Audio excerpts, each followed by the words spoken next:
Welcome back, comic book fans. It's Rusty again with Collector Auctions, and I am still down in West Virginia visiting my hometown. I'm back in my home place, the place where I grew up, and I decided to bring some comics with me so I could do a show down here.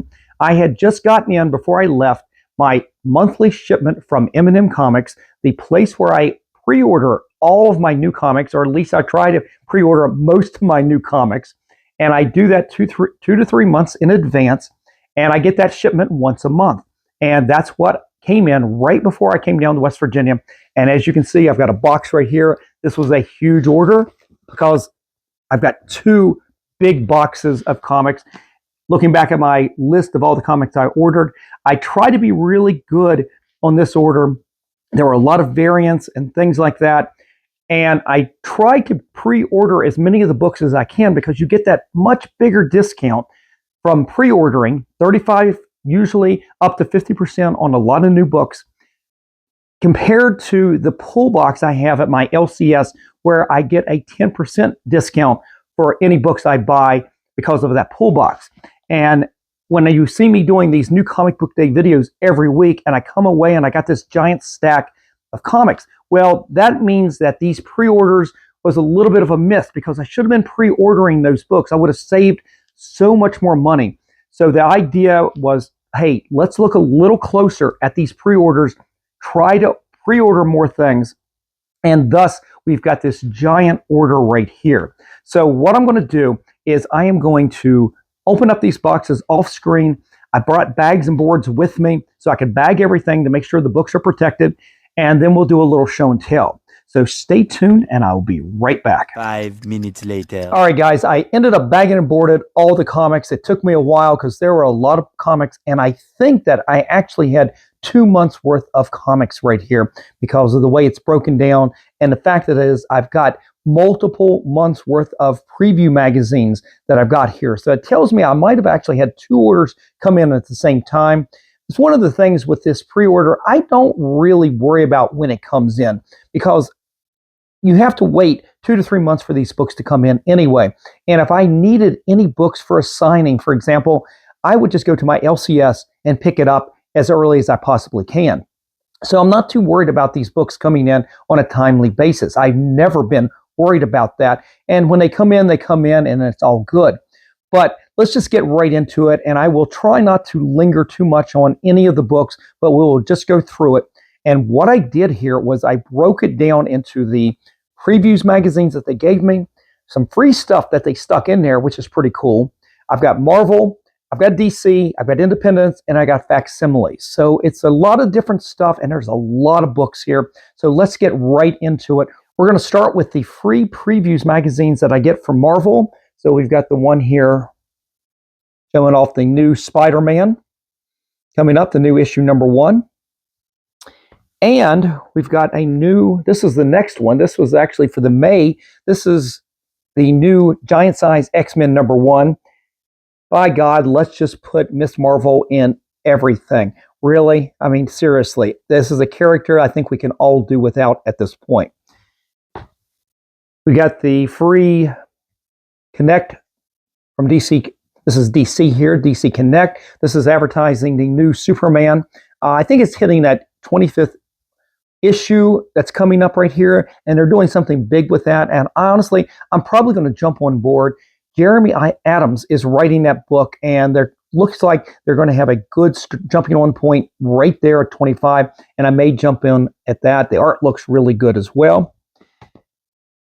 And the next month here, this is for March. I think I've got these right. Yeah, this one is the Superman All-In special, unlimited special right there, and I'm sure that has everything to do with a lot of the Jeremy Adams things that's going on as well.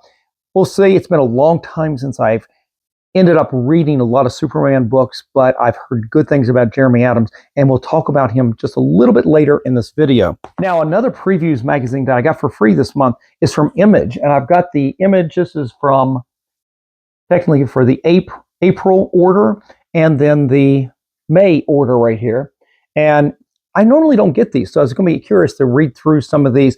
I usually know what I order from Image all the time, but then that's honestly how I miss out. I get the things that I want, but I don't give the other things enough time. I don't do enough research on some of the other things. So maybe this will help a little bit looking at some of those titles that I normally wouldn't even notice during the pre-order process. Sure, I know some when we get ready to do our every week we go to New Comic Book Day, and it's like, oh, there's a new #1. Why didn't I pre-order that? Well, it just wasn't on the radar. Well, that's maybe this will help a little bit.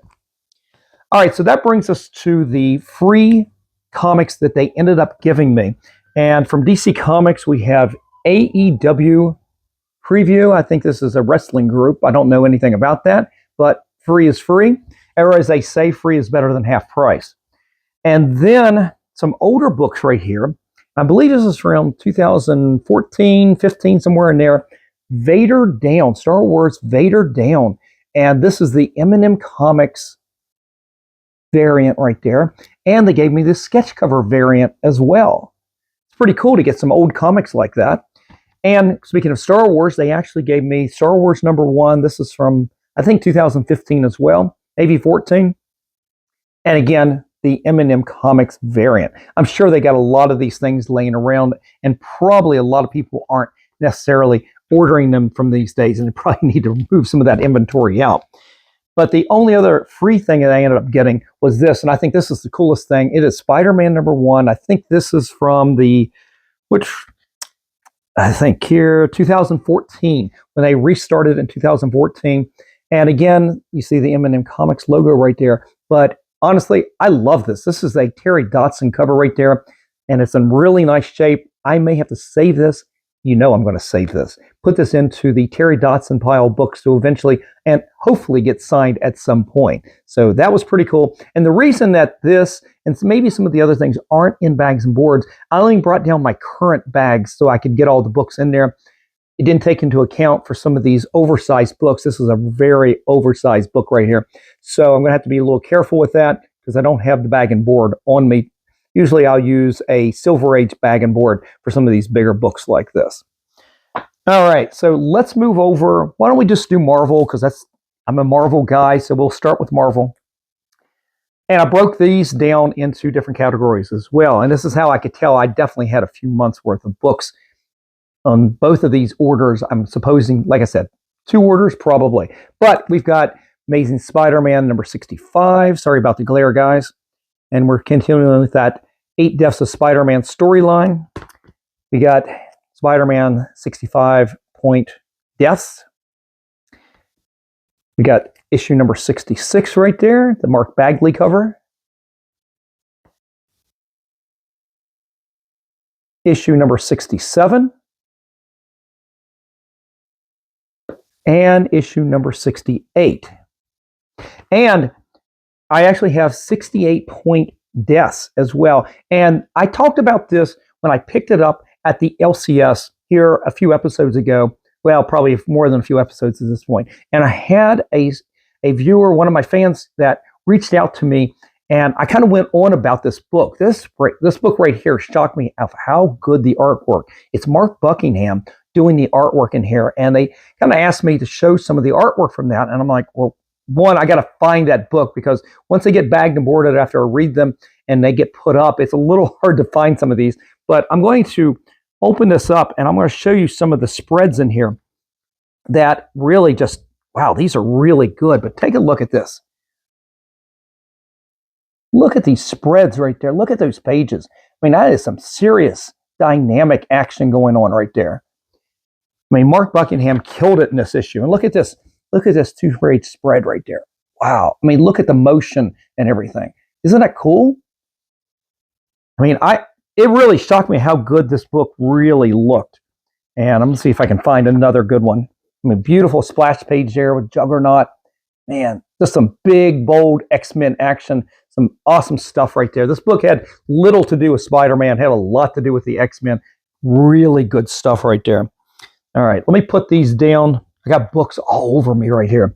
All right, let's move over to the X-Men. And again, these books have already been out in the stands for a while, so you're already going to see them. I'm not promoting this as new comic book anything. These are my new comic books, and this is how I got most of my new comic books throughout most of my life.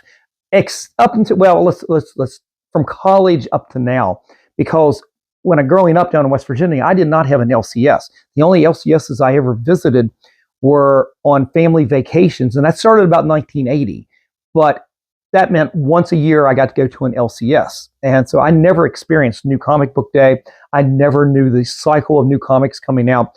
But when I started subscribing to some of these services back in the early, well, I guess it was the mid 80s, once I was in college, I used some different services to start ordering my new comics. And that's how I got them. And that's why I said earlier, I don't worry about when they came in, because it didn't matter at all. I wasn't going to Comic Cons, really. I wasn't worrying about getting things signed, really. So they came in when they came in, and I occasionally pick up things from, I remember these days, I would pick up books from the local Walden Books at the bookstore at the local mall. While I was in college, that was about the only place I could find comics, honestly, in the area at the time while I was in college. So I did pick up some things on the newsstand, but most of my new comics I was pre-ordering, and that was very limited. It was very Marvel heavy with a side dose of DC. And I started getting into some of the independents. First Comics was very big. Eclipse Comics, I loved a lot of that stuff. Nexus, American Flag, you've got Airboy. There was just a lot of great titles that I was expanding my world, but it was all still being pre-ordered. But anyway, I digress. Even though I'm not Peter David, we are talking about the X-Men books that I picked up. So we've got Rogue Savage Land #1 with that Carrie Andrews cover right there. That will be going into the Carrie Andrews pile of books to get signed at Baltimore Comic Con later this year. You've got the Russell Dodderman variant right there.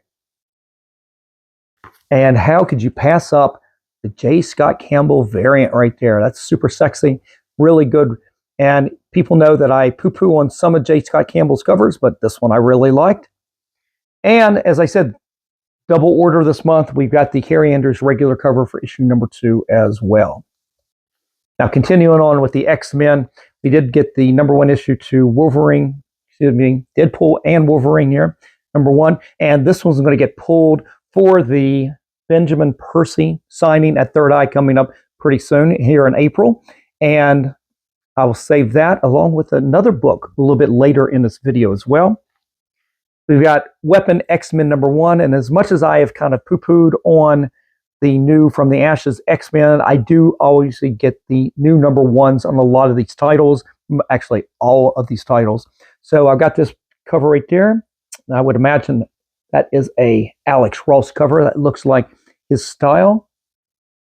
And it is also part of the New World, One World Under Doom right there. I don't know if it really connects or not, but we'll find out. This is X-Men #10, and this is the book that I forgot that I ordered.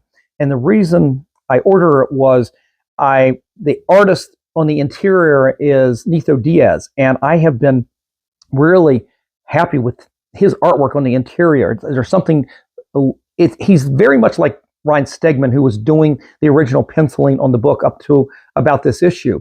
But there's something a little bit more dynamic about his artwork, and it caught my eye. So I started subscribing now to that book, but I picked up this cover right here. I don't know the art. Linux, does that sound right? I had picked this up on New Comic Book Day because it struck me how good it was. So now I've got a second copy of that. And then lastly, and I can't believe I'm still getting this title, Wolverine Revenge.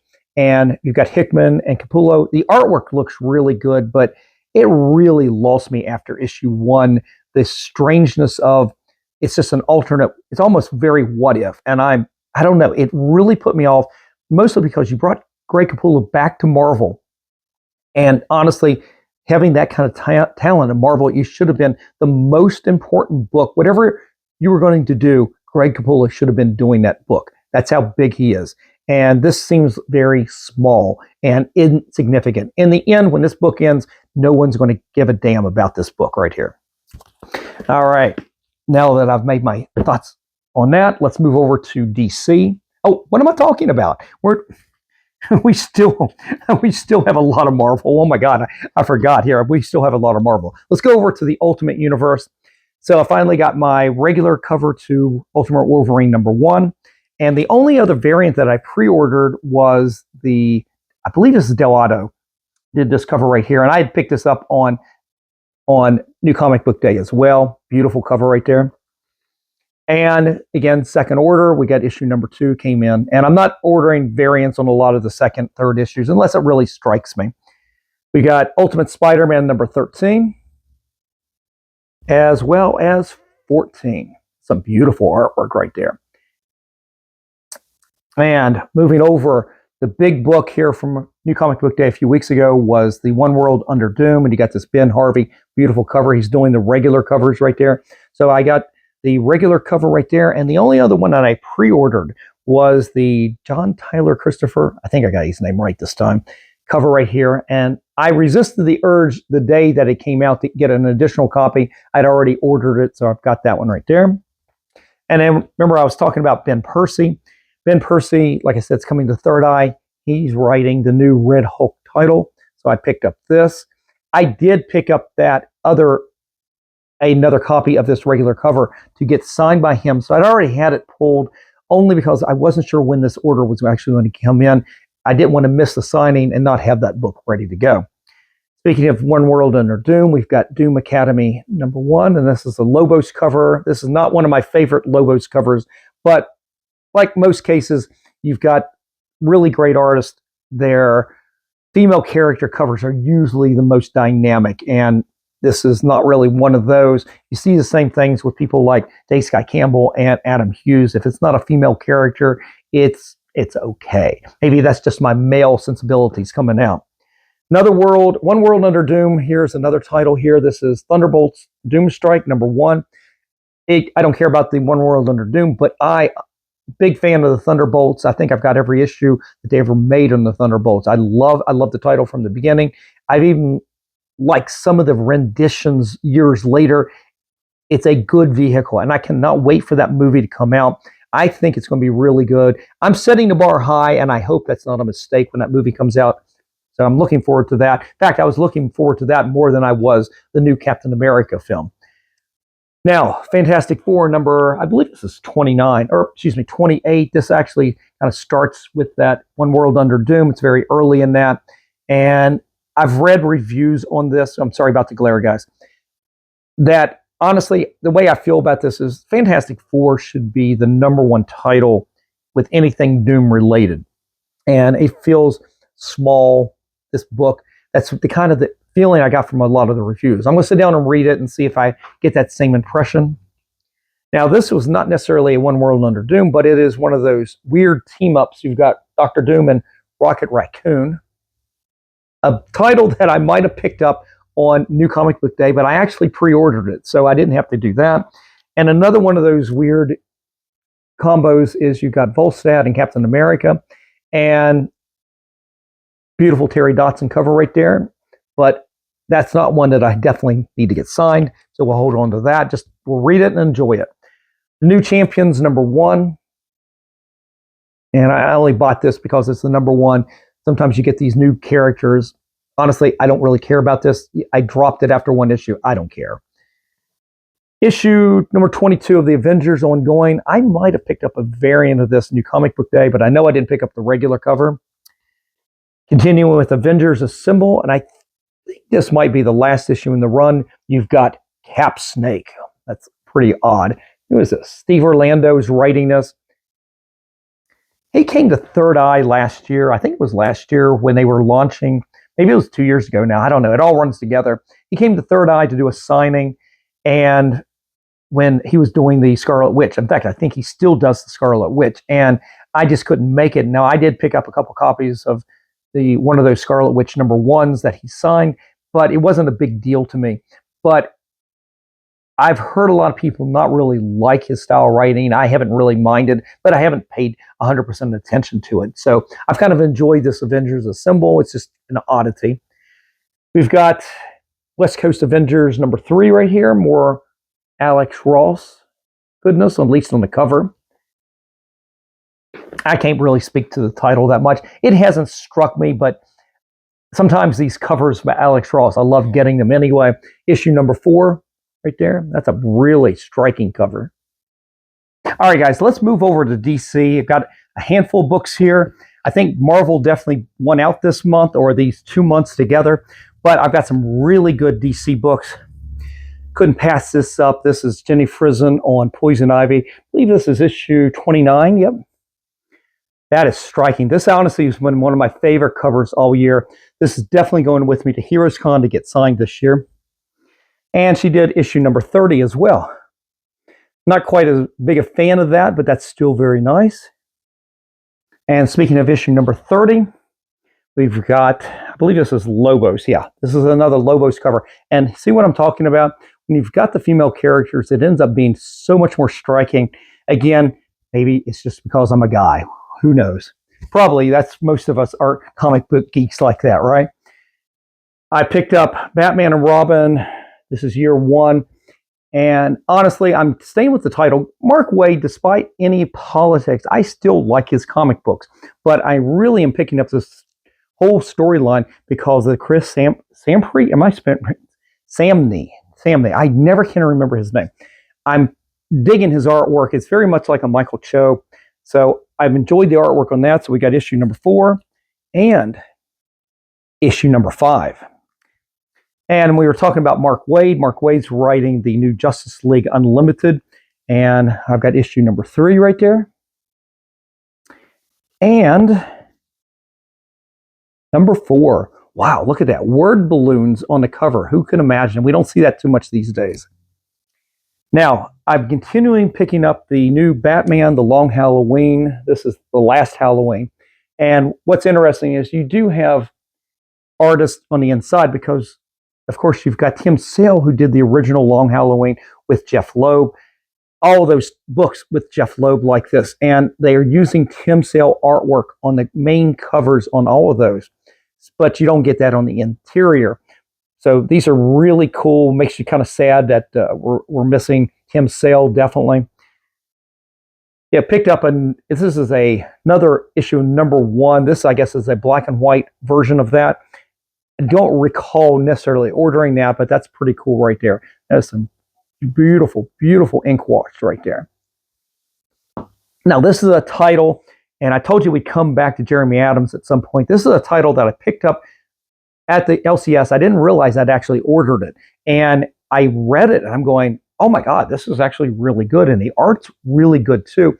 It is Aquaman number 1, Jeremy Adams doing this. I think his John Tim's artwork on the interior, I actually really enjoying this, and I'm continuing to pick this up as we go.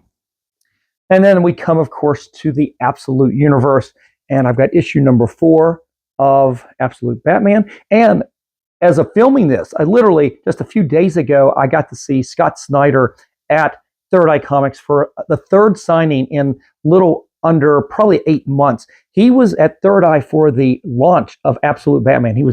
He came out on Wednesday. He was in Midtown Comics for a signing that night. And by Saturday, him and Nick Argotto were down at Third Eye Comics for a signing. I got so many number 1s signed. It was so cool. Well, when he's here just a few days ago, I ended up getting a bunch of the issue number 1 signed all over again. So I can't wait to get maybe some of those regraded as well. I also have issue number 5. You notice that I didn't pick up a lot of variants at this point. I'll do a lot of variants on issues number 1 and only variants if on the other issues afterwards, only if I really like that cover. We've got Absolute Wonder Woman number 4, and number 5. This has been a surprisingly good title, as well as Absolute Superman number 4 here. And of course, we had Jason Aaron doing a signing about a month ago, and I got several issue number 1s of Absolute Superman signed at that signing. Now, I finished up here. We got Jenny Sparks number 6 and number 7. Tom King's writing those. And I think this is the last issue of that series. I've actually really enjoyed that. It's been one of those that I wasn't sure if I was going to like it, but coming over from the Authority, and I wasn't sure if I was going to enjoy the characters as they get integrated into the DC universe, and I've actually really enjoyed that title. Here's one that I'm continuing every month, and I'm looking forward to James Tynion coming back to Third Eye. He seems to come back once a year. This right here, Nice House by the Sea. What issue is this? Yeah, I guess we're up to issue 5. This one actually seems like it's taking a long time to come out. So I'd have to go check on that, but it seems like this story is just dragging on forever. And that's it for DC, other than some facsimiles, and we'll get to that.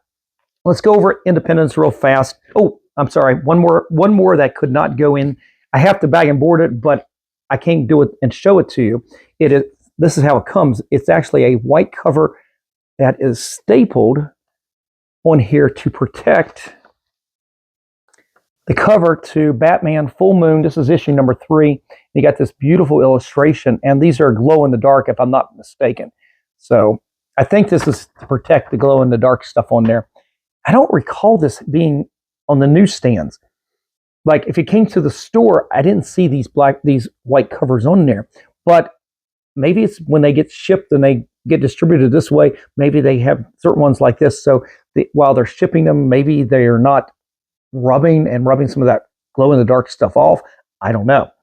So anyway, last DC comic. Let's go over to the Independence, and right here is one of my favorite books of the last 2 years, and I cannot wait. Jim Zub is going to be back at Third Eye Comics for a free comic book day here coming up in May, and not wait to take a bunch of these books right here. And what we're talking about is Conan the Barbarian from Titan Comics right here. This is number 18, and this was not one of my favorite covers. And the artist in here, Breen, I don't know her. I've already picked this up, and I read it, and I honestly, the 2 issues that she did, I'm not a fan of, but I did pick up some of the variant covers to that. This is issue number 18, and you've got the Del Torre, who was the original main artist on Conan with Jim Zub, and just absolutely channeling John Buscema right here. Beautiful artwork. He did the variant cover for that, so I had to pick that one up right there. Highest recommendations. That right there, go and read Conan the Barbarian from Jim Zub. I did pick up issue number 1 of Bug Wars, and this I had already picked up for the Jason Aaron signing of Third Eye. So I've already got a signed copy of this in the PC. Space Usagi from Stan Sakai right here. I'm not as much of a fan of the Space Usagi storyline as I am the traditional Japanese stories from regular Usagi Yojimbo, but these are still good. I still support Stan Sakai. 5th and final issue of Nemesis Rogues Gallery, Mark Miller's story right here. There's some beautiful artwork in there. Beautiful artwork. I've enjoyed this. This came out of nowhere. Kill All Immortals, and to be honest with you, I don't know any of the people who created this, but I don't care. I actually really enjoyed this. When's the last time you picked up a book that you don't know who these creators are or what they've done in the past, and you give it a shot, and a book like this kind of sticks out? So I've enjoyed that. Lucky Devils number 1. Here's another one that I already picked up because Charles Soule and Ryan Brown had come to Third Eye for the launch to, I want to say it was a launch for issue number 1, but maybe number 2. I cannot remember. They all start to run together, but I definitely got a couple copies of this signed, as well as some of their 8 Billion Genies as well. And speaking of signings going on in Third Eye, I think I misspoke earlier. I'm sure I did. I bet you when I go back and watch this video, I messed it up. When we were talking about Superman, it wasn't Jeremy Adams writing Superman. I bet you I made that mistake. In my mind, I was thinking that way, but it's not, because it's another writer.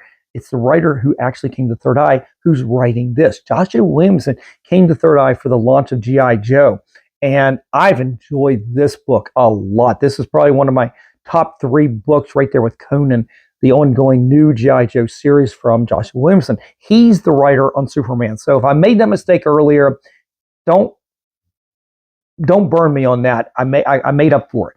And I've only given Joshua Williamson the benefit of the doubt on Superman because I've liked this so much. And having met him, and he was so gracious, and he talked forever and talked to everybody so much, and he gave everybody a lot of time, that's why I'm giving Superman a shake at this point. But I've got issue number 3. That's the regular cover. And then we've got the David Finch cover. That's really good. That's a cool cover. And then we got issue number 4, regular cover. And of course, again, the David Finch number 4 cover. I'm not as big a fan of that one. And then lastly, out of the Independents is one of my favorite characters, and I mentioned it earlier actually, from the 80s. It is Nexus, and then we've got Mike Baron doing, this is issue number 2 of this new Nexus Scourge right here. My problem is, where's Steve Rude? I'd love to know why Steve Rude isn't helping on this title. I mean, honestly, it's the two of them together. I could take Steve Rude artwork, but I've seen Steve Rude artwork that's not necessarily written by Mike Baron, and sometimes it's good, sometimes you can take it or leave it. But the combination of Baron and Rude on Nexus, just absolute gold. And even every storyline, every little miniseries over the years up to this point have always been really good because of the combination of the two. Whenever, especially in part of that run on the original Nexus, when I think it was Mike Vosberg or somebody like that, whoever was doing the artwork when Steve Rude was there, honestly, I didn't like the title. It just wasn't the same. We'll read this and see how it is, but honestly, I looked through it and I'm like, it's not Steve Rude. What do you want? All right, so that brings us to the final category. Let me grab everything here, which is facsimiles. And let's start with the big facsimiles. We have some of these big, oversized books. They've been reprinting these at DC. These are these treasury editions from the 70s. We've got the Untold Legend of Batman. And I want to say that this actually was published in the 80s, but I'd have to go back and check on that.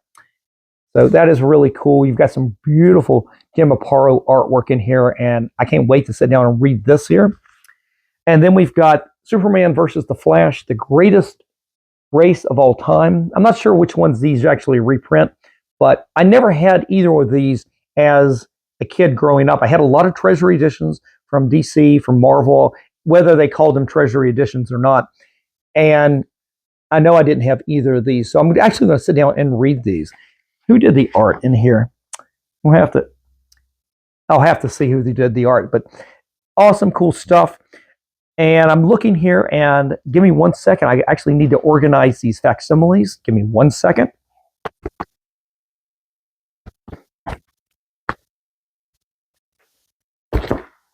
All right, sorry about that, guys. I wasn't completely organized. So starting up was X-Men 131, the facsimile, the first cover appearance of the White Queen, as well as issue number 132. These are, of course, all of the Dark Phoenix storyline stories.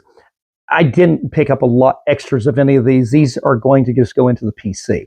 I'm not going to worry about it getting them signed. Honestly, I've got really good copies on all these. I got 9 6s on both of these, the original copy.